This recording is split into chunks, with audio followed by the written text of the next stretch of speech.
মানুষ মানুষের জন্য, জীবন জীবনের জন্য একটু সহানুভূতি কি মানুষ পেতে পারে না? সিরাজগঞ্জ প্রতিনিধি শাহ আলমের প্রতিবেদনে।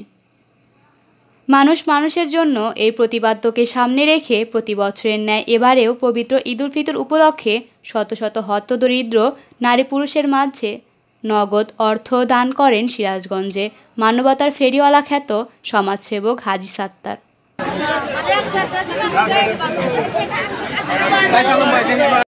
শুক্রবার সকাল 10 ঘটিকায় ওনার অফিসের সামনে এলাকায় শত শত হতদরিদ্র নারী পুরুষ জড়ো হয়েছিলেন ঈদ উপলক্ষে কিছু পাওয়ার আশায়।